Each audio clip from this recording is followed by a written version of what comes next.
Hallelujah. सबको जय मसीह की। और वह फिर से नया साल मुबारक हो। और आज के वचन के लिए आइए हम लोग निकालेंगे मलाकी 3 अध्याय उसकी 6 आयत। वो अंधा तो नहीं है, बहरा तो नहीं है। आपको यकीन है आपके पाप अपराध क्षमा कर दिया गया है। तो जो पुराने नियम का परमेश्वर वो आज भी है, देख रहा है। हालेलुया। यकीन है ना? प्रभु की स्तुति हो। आइए इस वचन को भाई तेजी से पढ़ना है भाई संदीप। क्योंकि मैं यहोवा बदलता नहीं, इसी कारण हे याकूब की संतान तुम नष्ट नहीं हुए। हालेलुया। क्या हुआ? हे याकूब की संतान तुम नष्ट नहीं हुए, क्योंकि जो मैंने तुमसे वादा किया वो पूरा करता आया हूं। और मैं इसलिए पूरा करता हूं क्योंकि मैं बदलने वाला परमेश्वर नहीं हूं। आज कल और युगानुयुग एक समय ये बात समझिए कि वो जब परमेश्वर देखने वाला है, सुनने वाला है, बदलने वाला नहीं है, तो मैं और आप और हम जो पूरी दुनिया में कलीसिया है या लोग हैं, किस प्रकार से जीवन को मसीहत में जीना जरूरी है। क्योंकि आप इस संसार में रह करके आप चाहते हो और मैं चर्च जाऊं, मैं दान दूं, दशमान दूं, मैं सारी संपत्ति परमेश्वर को अर्पण कर दूं। आप चाहते हो, आपके मन में इच्छाएं हैं, आप कुछ और करने के लिए सोच रहे होंगे, मैं ये भी करूं, मैं वो भी करूं, मैं ऐसे भी करूं, मैं चलूं। लेकिन क्या करता है यिर्मयाह 17:9 में कहता है, यानी मन तो सब वस्तुओं से अधिक धोखा देने वाला होता है। कौन? मन सब वस्तुओं से अधिक धोखा देने वाला होता है। उसमें असाध्य रोग लगा है, उसका भेद कौन समझ सकता है। आप चाहते होंगे लेकिन आपका मन धोखा दे रहा है। आप चल कदम बढ़ाए होंगे, अरे मैं ये करूंगा, मैं वो करूंगा, वो बैठूंगा, घंटों घंटों बैठ कर प्रार्थना करूंगा और उपवास में मैं चलूंगा, लेकिन आपका मन कहता बस यहीं रुक जा, अरे छोड़ना, क्या जाना। परमेश्वर ने यहाँ भी सुन लेता है। उसने कहा था अपने वचन में, एक कोठरी में जा, दरवाजा बंद कर और मुझसे प्रार्थना कर, मैं सुन लिया। तो तुम चर्च में क्या करने जाओगे? क्या परमेश्वर ने आराधनालय में जाने के लिए नहीं बोला? क्या नहीं लिखा है? क्या इकट्ठा होने के लिए मना किया है? हे इस्राएलियों, हे विश्वासियों, वचन कहता है मिलाप गीत 3:22 में, हम मिट नहीं गए, ये यहोवा की महाकरुणा का फल है, क्योंकि उसकी दया।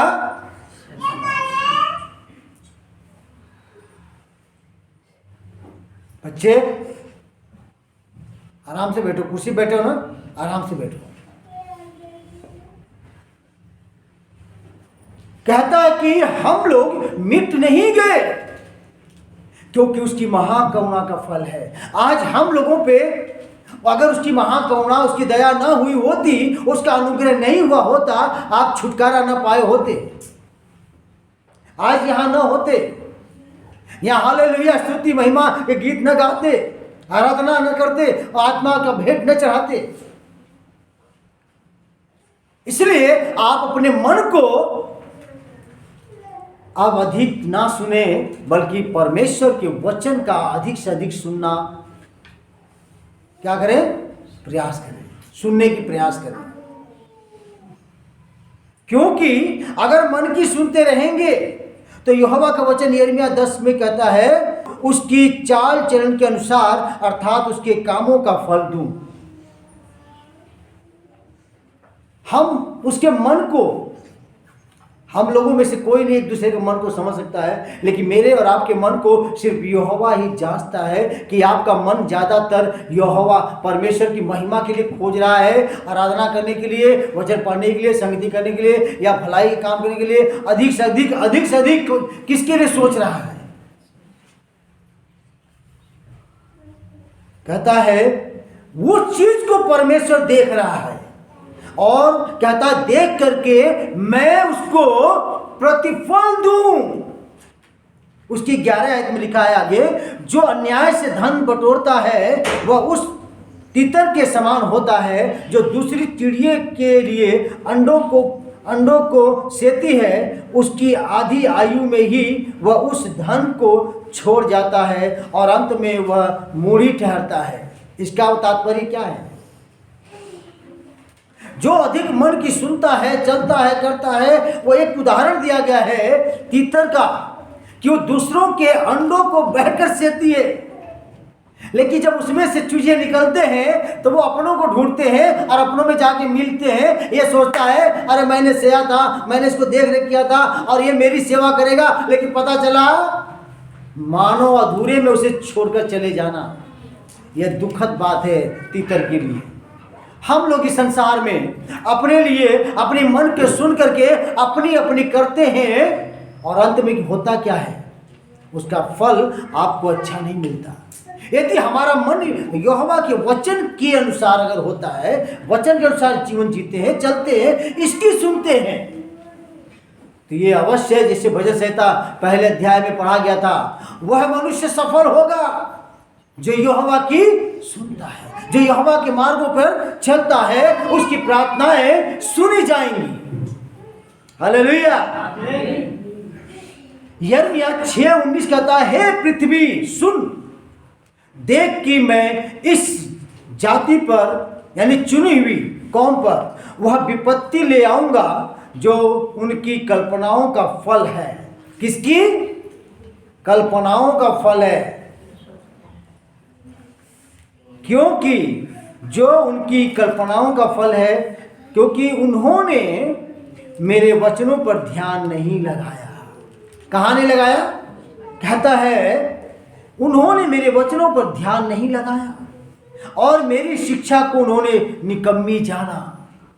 ऐसा क्यों कर रहे हो?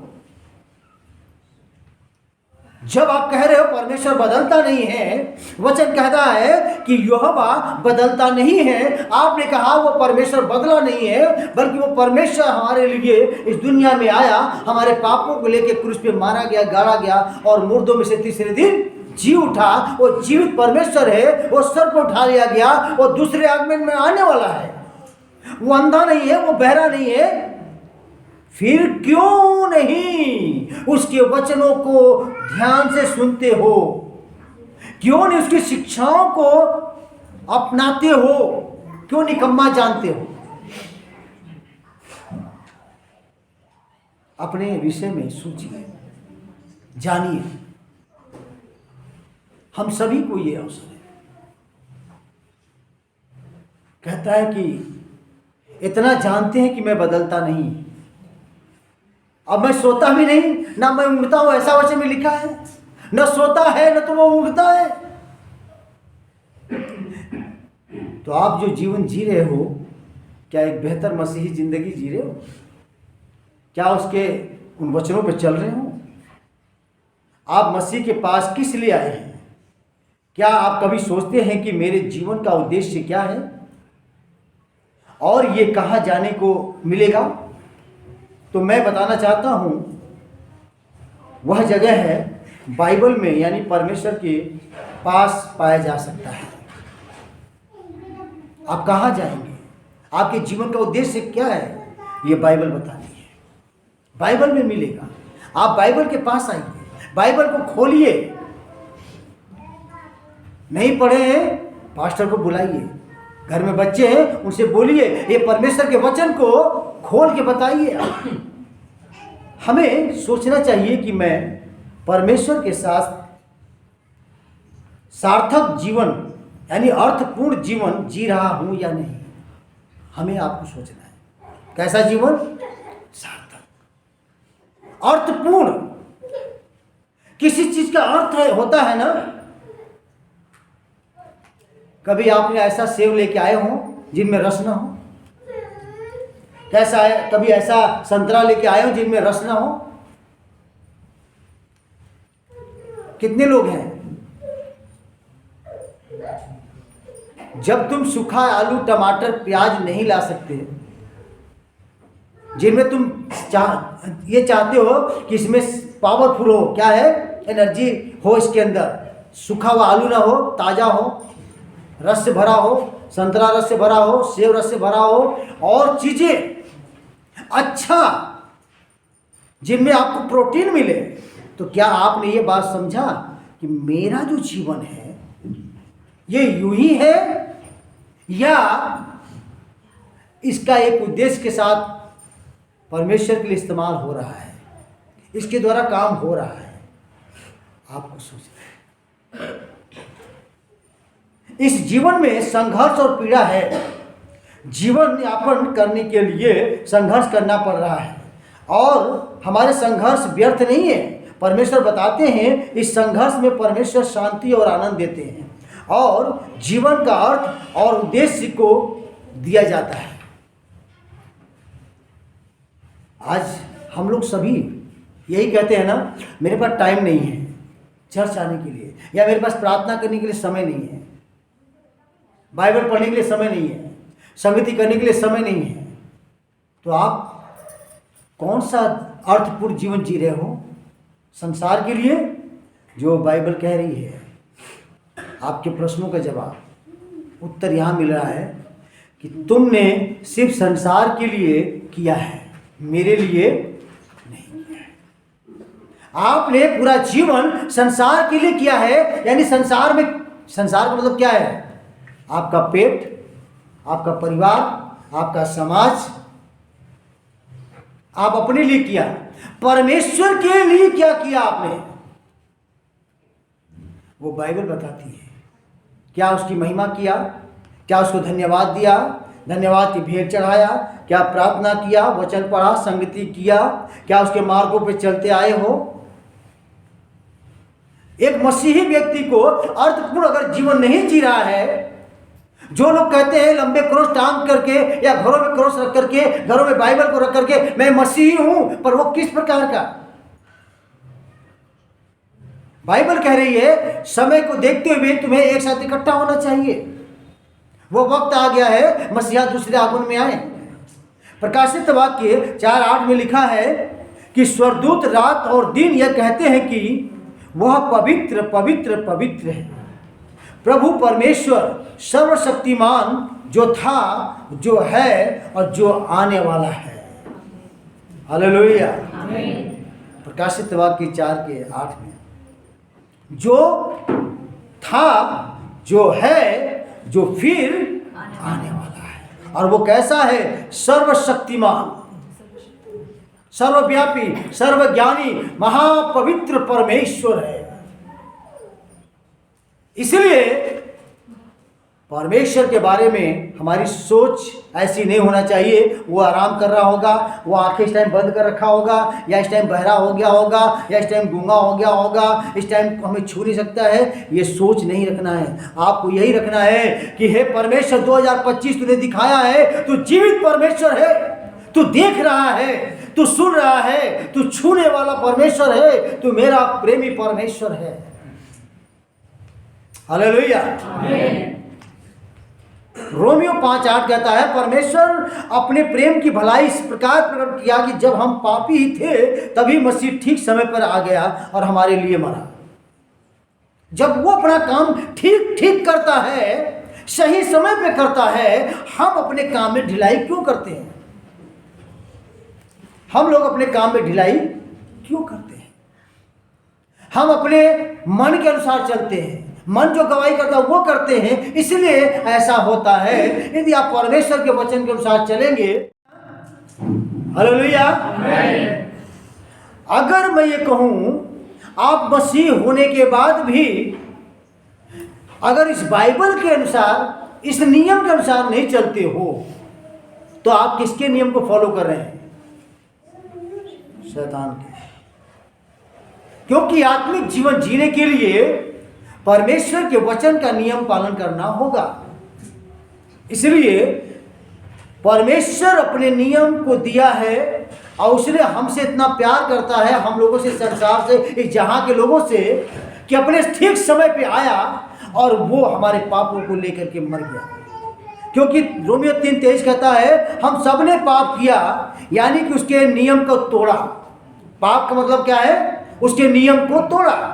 और बाइबल बताती है कि 2 प्रकार की मृत्यु है, लेकिन यीशु मसीह ही बचा सकते हैं। प्रेरितों 4:12 में लिखा है किसी और के द्वारा उद्धार नहीं है। प्रेरितों 4:12 में लिखा है किसी और के द्वारा उद्धार नहीं है। तो जब उद्धार किसी और के द्वारा नहीं है, वो है प्रभु यीशु मसीह के द्वारा, तो हम प्रभु यीशु मसीह के नियमों को क्यों नहीं मानते, क्यों नहीं पालन करते हैं? यूहन्ना 14:6 में लिखा है यीशु ही मार्ग और सत्य और जीवन है। विश्वास करते हैं? जो नहीं बदल सकता वह परमेश्वर इसलिए कुछ बातें हमें सिखाता है, हमें बताता है। आप 2025 में, और वो भी पहले संडे में उपस्थित हैं, और आप लोगों का अगर जबरदस्ती बुलाया गया है तो दरवाज़ा खोल के जा सकते हो। अगर लगता है नहीं यही हमारा कर्तव्य है, मेरे मसीहा जो मेरे लिए प्राण दिया है, मेरे पाप को ले लिया, मुझे जाकर उसकी आराधना करनी है। हालेलुया। आपने क्या किया, कैसा जीवन 24 में बिताया मसीह को मानते हुए? आप कहते हैं मैं मसीह को मानता हूँ, विश्वास करता हूँ, लेकिन एक सही मसीही जीवन को नहीं जिया। उसके लिए क्या करना है 2025 में? पहली बात पश्चाताप करना। पहली बात क्या है? पश्चाताप करना कि मैंने सही जीवन को नहीं जिया। अब मैं परमेश्वर तेरी ही सुनना चाहता हूँ, तेरे वचन के अनुसार चलना चाहता हूँ। दूसरी बात विश्वास रखना। किस पे? मसीह पे। विश्वास को रखिए, बनाए रखिए। इसका अर्थ क्या है विश्वास को रखना? पूरी रीति से समर्पण करना। पूरी रीति से प्रभु को समर्पण करना, ऐसा विश्वास चाहिए। तीसरी बात उसकी आज्ञा मानना। उसकी आज्ञा मानना। आज्ञा कहाँ है? बाइबल में लिखी हुई बातों का पालन करना, बाइबल की बातों को मानना। चौथी बात उसके भय को अपने जीवन में बनाए रखना। किसका भय? परमेश्वर का। उसके भय को कि वो है। आप लोग हन्ना सफीरा को जानते हैं ना? बाइबल में हन्ना और सफीरा एक अच्छे परिवार था, अच्छे इजरायली परिवार थे, प्रभु में लोग चलने वाले विश्वासी लोग थे। लेकिन सब जानने के बाद भी उन्होंने इस वचन को बदल दिया, जिसे कहा यह मलाकी 3:6 को। क्या? वो यहोवा कहता है मैं बदलता नहीं, इसलिए तुम्हें मेरा भय मानना है। लेकिन तुमने जो नियम दिया गया था उस नियम का पालन न करके तुमने वो काम किया जैसे कपटी लोग करते हैं, तुमने कपट किया है। इसीलिए पतरस ने उन्हें बात किया, देख लो, पश्चाताप कर। तू भी तेरा पति दोनों बातचीत किया था, पति पत्नी मिलकर, कि हम झूठ बोलेंगे। मन फिरा ले, तू पश्चाताप कर ले। उस यहोवा पर विश्वास करती है, अपने आप को पूरी तरह से समर्पण करके उसकी आज्ञाओं का पालन कर और उसके भय में बनी रहो। नहीं तो तेरे पति को गाड़ करके लोग वापस आ रहे होंगे, कहीं ऐसा ना हो कि तुझे भी उठा करके ले जाके गाने लो। मैं फिर कहता हूं, सही बता। नहीं सही कह रहे हम तो। अरे तुम यहोवा के क्यों आंखें बंद करना चाहते हो? आपने 2025 में शायद ऐसा किया है, उसकी आंखें बंद कर दिया, उसके कान में उंगली ठूस दिया होगा, रुई ठूस दिया होगा ताकि सुन न सके, उसकी आंखों पर लेप लगा दिया होगा खीरे का। ठंडक को आंख पहुंचे, उसकी आंखों को ठंडक पहुंचा रहे होंगे। बहुत गर्मी होगी यहोवा, तो आंखों में खीरे रख लेके बंद करके रख। हाँ, हाथों को बांध दिया होगा, तू मुझे दंड नहीं देना। हो सकता है आपने अपने अपने मन की सुना है, आपने अपने मन की सुन करके ये सब किया है और सुनते आ रहे हैं 2025। अपनी सोच को बदल दे, यहोवा को काम करने दे, पवित्र आत्मा को काम करने दे। पवित्र आत्मा काम करने के लिए आया है। पवित्र आत्मा की मदद लीजिए। अपने परिवारों में अपने बाल बच्चों को हर एक को बोलिए, आइए घुटने टेके, आइए प्रार्थना करें, आइए वचन पढ़िए, आइए भवन को चलेंगे, हम जो है यहोवा की आराधना करेंगे। पांचवी बात, अर्थपूर्ण जीवन को जीना। जैसे मैंने बताया आपको, परमेश्वर ने आपको इस संसार से बुलाया है, इस अंधियारे से बुलाया है। गड़ेरियों को कहा डरो मत, मजुसियों को बोला ओ मिल गया मसीहा, वो तारा दिखा रहा रास्ता, वहां मसीहा जब मिल गया, उसने रास्ता दिखाया। और जब उसने रास्ता दिखाया, लेके गया, उन्होंने अपने आप को, अपने जो लेके आए थे भेंट अर्पण किया दिल की खुशी से। जो डर था वो निकल गया, जो अंधेरे में बैठे थे उन्होंने रोशनी देख लिया, जो लंगड़े थे वो चलने लगे, मुर्दे थे जी उठे। यीशु के नाम में प्रियो भाइयों बहनों, इस बात को समझिए। परमेश्वर का वचन कह रहा है तुम्हारा जीवन परमेश्वर ने बुलाया है। उसने कहा यूहन्ना में, मैंने तुम्हें चुना है, तुमने नहीं चुना। मैंने तुमसे प्रेम किया, तुमने नहीं किया। इसलिए मैं कहना चाहता हूं, अगर मैं आपको बुलाया हूं, अपने पास बुला रहा हूं, तो कुछ न कुछ कारण है कि तुम इस संसार में अर्थपूर्ण जीवन को जियो, यानी अनंत जीवन में बने रहना। हालेलुया। आपको और हमें सबको इस 2025 में परमेश्वर ने जो दिया है, ये वचन याद रखिए, यहोवा बदलता नहीं। आपने बहुत से आज्ञाओं का उल्लंघन किया, लेकिन वो बदलता नहीं है। याद रखिए, वो सिर्फ प्रेम ही नहीं करता है।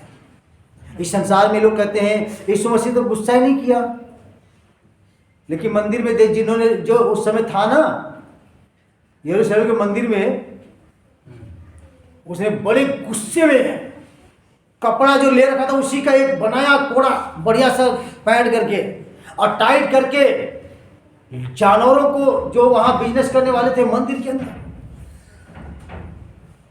वो बुरी तरीके से डांटा फटकारा और बिखेर दिया। ये गुस्सा था उसका।